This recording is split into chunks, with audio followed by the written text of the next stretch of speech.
Dieu dit, sans la rédemption de Jésus, les hommes auraient vécu à jamais dans le péché et seraient devenus à jamais les rejetons du péché, les descendants des démons. Continuant ainsi, le monde entier serait devenu le territoire de Satan, son lieu de résidence. Cependant, l'œuvre de rédemption exigeait de la miséricorde et de la bienveillance à l'égard de l'humanité.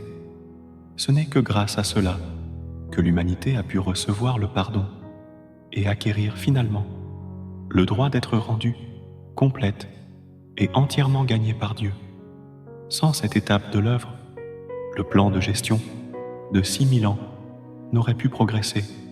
Si Jésus n'avait pas été crucifié, s'il n'avait fait que guérir les malades et exorciser les démons, alors les hommes n'auraient pas pu être complètement pardonnés de leurs péchés. Au cours des 3 années et demie que Jésus a passé sur terre à réaliser son œuvre, il n'a accompli que la moitié de son œuvre de rédemption.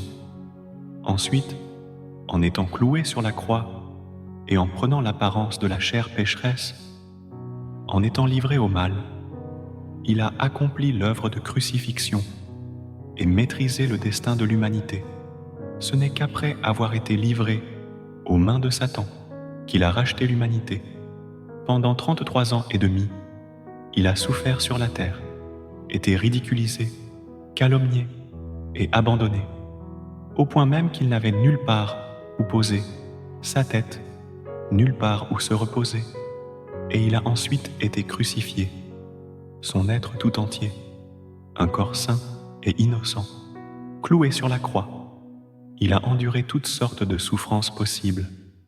Les dirigeants se sont moqués de lui et l'ont fouetté, et les soldats, lui, ont même craché au visage.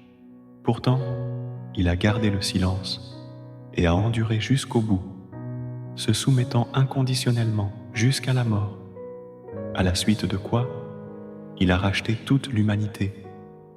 Ce n'est qu'alors qu'il a pu trouver le repos.